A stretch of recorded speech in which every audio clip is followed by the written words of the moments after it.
So welcome back, and we're back on my 2008 Toyota Tundra with 240,000 miles. Now it has a 5.7 and it's a two-wheel drive version. And today we're going to do a service that is probably the most controversial service if you look it up on the internet, and that is the transmission.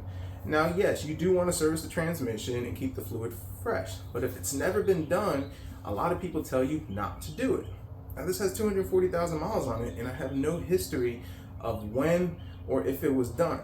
And as far as looking at the bolts for witness marks, it's not a sure thing on it. I mean, it could have been serviced early, and then you have the stuff that corrodes over it and all that type of stuff. So I'm not entirely sure. And the whole logic behind it is that when a transmission gets that high up in mileage and it's been abused or that type of stuff, it's the clutch material that's really helping it stay together. And by taking out the fluid, you're getting rid of that material, which can end up leading to slippage. And that's why it's controversial. Some people say you can change the fluid regardless and it's fine. Some people say don't. And some people have both stories of, yeah, I changed it and it worked great, and then I changed it and my transmission went out immediately or a couple of hundred miles later. And that's what we're gonna do in today's video. We're gonna find out, with 240,000 miles, am I really ruining this transmission? It ships perfect, there's no issues with it, but I'm pretty sure that fluid is pretty dirty. The way I'm going to do it with this one, and I think it's going to be the safest bet if you have a high mileage vehicle, and it might be a little different for you just depending on your transmission, we're going to do a drain and fill. Now Toyota, on their pans, and I'll post a picture up here and you'll see it down there, they have a bolt where you can drain it, and they have one on the top of the transmission which you can fill it. And the reason is that they don't have a dipstick tube. Kind of unfortunate. There is a procedure involved, and we'll go over it in this video. Now, other vehicle manufacturers, they don't have that. So you're gonna have to find other ways to kind of drain that fluid and fill it. One of the more common ways is finding the input and output lines of the transmission, draining it out into a bucket in small intervals and filling it in. And that's for a drain and fill. Now, if the transmission has normally been serviced and has been consistent, typically you want to change the filter on it, drop the whole pan, get more of the fluid out, put a fresh filter in it. But in this one, like I said, it hasn't been serviced, and we'd rather do a drain and fill several times just to slowly get that fluid cleaner. Also in this vehicle, it doesn't have your typical transmission filter. It's like a screen mesh or something to an effect like that. I'll post the picture on the screen. And actually, you really don't have to change this filter or screen. It's not really a filter, it's a screen. We're not gonna be worrying about that. We're gonna play it safe, and this is probably gonna be my recommendation, that if you're gonna do this, drain and fill, slow intervals, and just kind of see how the transmission responds. Now, full disclaimer, do this at your own risk. It is risky. You can make your transmission worse or ruin a perfectly good transmission, especially if it's never been serviced. So let's go ahead and let's take a look at what we're gonna need to do this. So now for this, when you do the drain and fill, it should take about 3 to 4 quarts, maybe closer to 3.5 quarts. I am gonna use this 1 gallon bucket so we can save the fluid and take a look at it and see how bad it is. Maybe we'll see metal, clutch material, hopefully not. So that's really gonna kind of give us an idea of how bad this fluid is. And the tools. Now on the side of the transmission, you have a 24 millimeter, which we're gonna have to loosen that first. And that's gonna be our fill plug, a 5 millimeter hex so we could get out the check plug, and a 14 millimeter for a drain plug. Now on this transmission, and some of the Toyota models are different, it has a cooler on the side of the transmission, or a thermostat, I believe that's what it's called, and we need to close it. And the way we want to do that is take some type of small Allen key, I'm not sure which size I'll need, push it in. On these Toyotas, it is a temperature that you do need to reach if you're going to do this service. And what I mean by that, and I'll explain more underneath, is once we fill it, and we'll do the initial fill based upon how much that comes out, for the check plug, the transmission has to be a certain temperature, and when you take out that check plug, either fluid is going to drip, which means that it's overfilled, or it's not, which means you're underfilled. And the only way for you to know if you're in the right level is to have the transmission at the right temperature. Now on this Toyota, it calls for 99 to 111 degrees Fahrenheit, and there's a couple of ways to do it. Number one, you could do it with jumping the pins on the OBD port, going back and forth, like drive reverse a bunch of times, and go with the dash, blinking on the dash to kind of let you know you're within temperature, or you can use a scan tool. I'm going to scan tool method because it's easier for me to see underneath. And on the scan tool, you'll have AT temp 1, AT temp 2, and I'll show you that when we get underneath. And once we get within that level, we'll take out the check plug and see Anything comes out, and we'll see if it starts trickling, we're good. If it starts pouring out, we're overfilled, and if nothing comes out, we need to add more. And like I said, we'll go over that more in depth. So a scan tool is a must. You can do the jumper method. Some people have had success using one of those infrared thermometers. I think the scanner is more accurate because the computer is telling me exactly what the temperature is reading. So that's the way I'm going to go. Scanner I'm using is one of these cheap King Bolin ones that you could get for like $70, $80. I use it for all of it, specific to Toyota. I'll post a link if you're interested. That allows me to see the temperatures. So that works pretty good. All right, folks. So first things first, we're on the driver's side of the transmission, and this is the fill plug. You need to get this thing loose before you do anything. If this doesn't come out, then you're stuck. So this is the best way to start. 24 millimeter. All right, that came out pretty easy. Now, another thing to keep in mind too, you have to be on level surface. Either jack this up on forward jack stands or just on a level garage. This truck is high enough where I don't have to jack it up, so kind of keep that in mind. Now, there is a plug on here, and I'll have to, like a little washer. I'll have to look. I don't have one, unfortunately. But I really want to have this thing hand tight, and we're good. And what I like about this one is you actually have room to fill it from here, and you're not too close to the exhaust so you don't have to burn yourself. So now that our fill plug is loosened, we need to make sure that we could loosen the check plug. And hear me out. Just because the fill plug is good, if you can't loosen this or this strips, then stop. Don't do anything. Leave the fluid in there and just call it. So this is a 5. I already went ahead and loosened it, I think. Yeah, I think I did loosen it. Should have loosened it. Yeah, we'll get on there. So this is a Hex 5. Now another thing too with these Toyotas, if you live in the rusty, crusty environment, even in the southern environment, for some reason these bolts on the transmission pan like to snap. I am not servicing this, but if you're feeling brave, you want to do it, kind of keep this in mind that these bolts on the transmission pan, for some reason, they just seem to snap, and the next thing you know, you're having to drill and tap. So now the point of no return. All right, and here we go. And if I'm being honest with you, the fluid is dark, but it doesn't look as bad as I thought it would. It doesn't even smell burnt. So we're gonna let this drain for a while, and we'll be back. All right, so this has been draining for about 20 minutes, and we should be good to go. We got a new crush washer.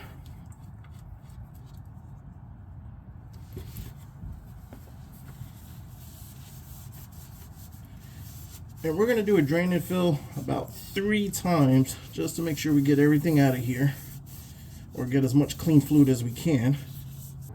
Let's go ahead and snug this up. Really doesn't take much. We're good to go. So I guess on this 2008 model, it doesn't have that plunger for the thermostat, or maybe that's just not a thermostat, it's probably just a cooler. Because on some models, there's a little plunger you're supposed to put in with a little Allen wrench, but mine does not seem to have it, which, okay, that's one less step to worry about. So we're good down here. Now what we need to go ahead and do is we're going to take a look at the fluid, and I'll show you exactly what we're going to use, and we'll take it from there. All right, so there's our trans fluid, and so far, looking at it, I mean, it's dark, but it's not terrible. And when it came out, you could actually see a little bit through it.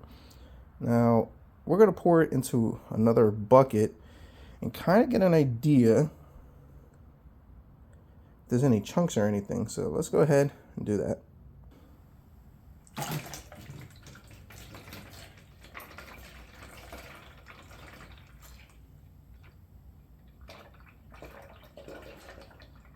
Which, yes, it's pretty dark, but it doesn't smell burnt. It smells like transmission fluid.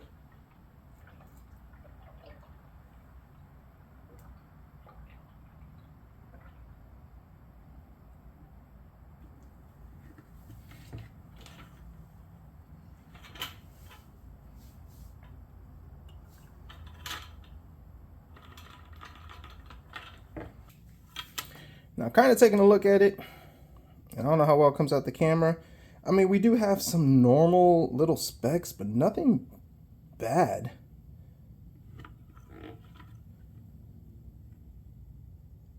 And this is a clean bucket. So yeah, we got our normal specs. Slight glitter. But I think it's just going to be normal wear and tear for this. So we're good. So now for the fluid, Toyota WS, obviously. Another alternative is the Valvoline Max Life, because that's compliant with the Toyota WS. I'm going with AMSOIL, 100% synthetic, OE transmission fluid, fuel efficient. Now, doing some research on this, make sure you go with the blue bottle. I've read on a bunch of forums, Amazon forums, that some people have used the red bottle or the other variant, the one that is not this, and could cause issues. But this one is compliant. It does meet the standards of Toyota WS. And AMSOIL is a really good fluid, and I recommend it. I use it on all my vehicles. The wife has this fluid. I use it for the differentials, oil, all that type of stuff. It's expensive, but I mean, it is good fluid. So that's what we're going with.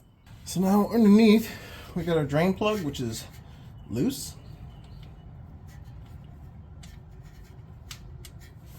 I'm gonna slide a bucket right underneath, a bigger one.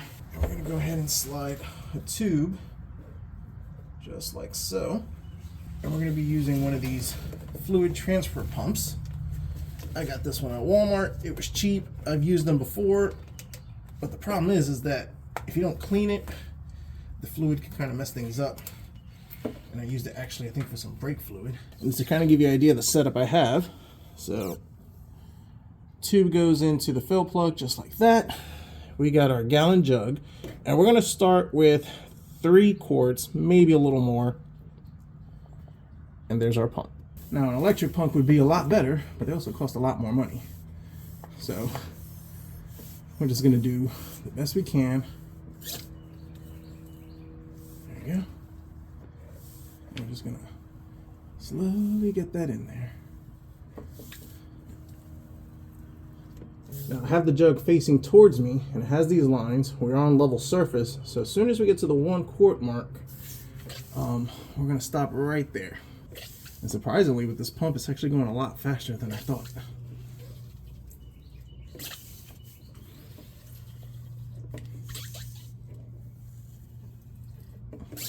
Alright, so we're just about 3 and some change. And now you might be saying, why not put exactly what came out?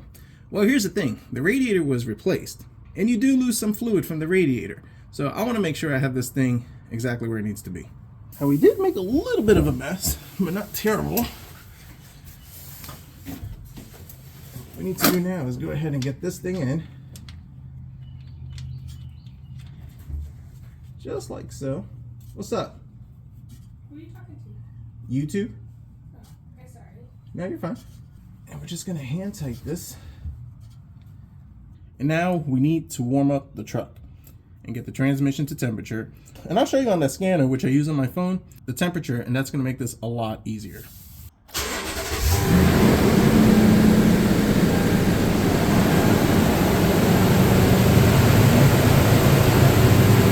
Now I'm going to go ahead and load the app and start monitoring the temperature. All right, so I got the app opened up. This is eDiag from King Bolin. And what it allows you to do is monitor the temperatures. Now the truck has been sitting for a while, so we're at 90. The minute it gets to 99 degrees Fahrenheit, and we're between 99 and 111, we should be able to take out the drain plug and see if anything comes out. If nothing comes out, then we'll open the fill plug, add fluid until it starts trickling. So we're at 95, we're getting close. We just hit 99 and 100, so we can take the plug out.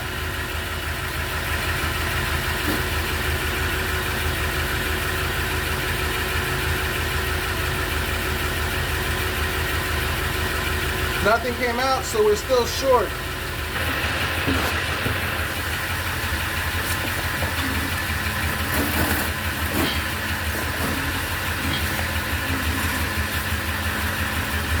So I loosened the plug. I had to add a little more.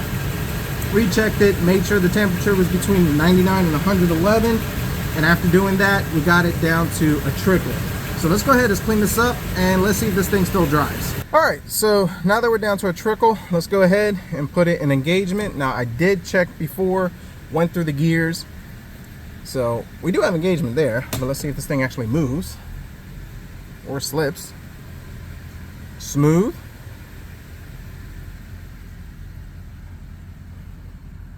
We're in drive. We just shifted. Let's put my seatbelt on. Shift it again.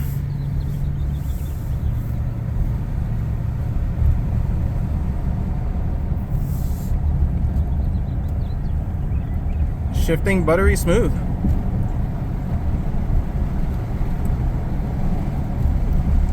So let's go ahead, let's find a spot, let's take it up to speed and see how it feels.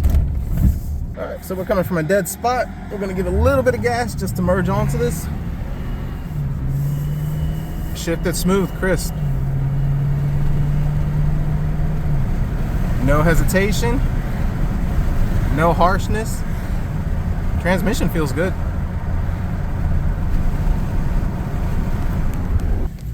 All right.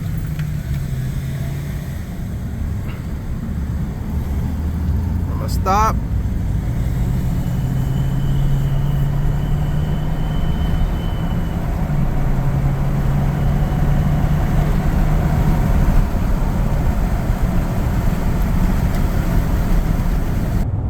So we've gone through all the gears and the shifting feels real smooth.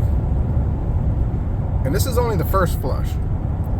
So I'm gonna go ahead, go back to the garage, do it 2 more times, take it back out for another shakedown, and see how our transmission responds. So I've went ahead, I've done 3 drain and fills, and I've driven the vehicle. And how does it perform? Perfect, just like it did before. No better, no worse. And this is where we started. Pretty dark, it's not red.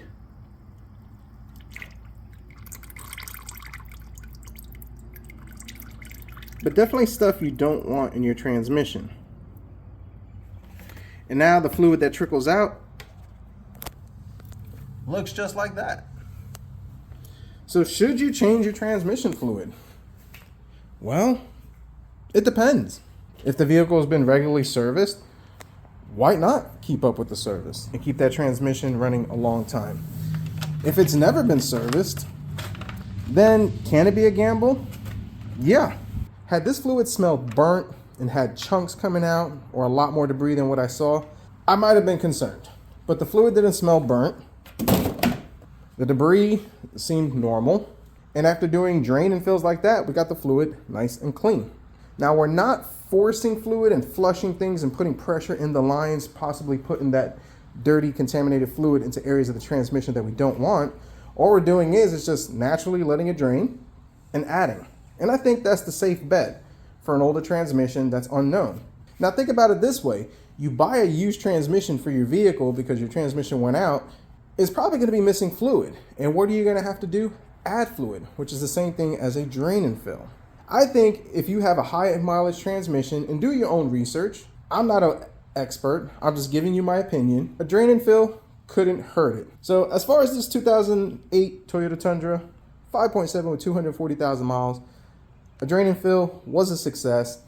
I've done 20 miles and I've had no issues. And I will post on the screen updates and more mileage later, or I'll do an update video on it. But for now, I'm fairly confident that this was a good call for this transmission. I should have no issues and I'm good to go. Now, in the event that this would have messed up my transmission, I'm in this truck $4,000. The engine, beautiful condition. Body, interior, everything is in great condition. It's a Southern truck. And considering that these trucks go for about 10 to 12 grand in the condition that I have it in, especially being a Southern truck, if I had to get a used transmission for about $1,000 to $2,000, it's still worth it. And because I don't have the 4-wheel drive, it's a lot easier to change that transmission. So there was a gamble I was willing to take, but kind of keep that in mind. If you're gonna do this, it is a gamble. But thankfully, my transmission is good to go and I expect it to have many more miles moving forward. So hope you enjoyed this video. Thanks for watching and let's go see what else we can fix.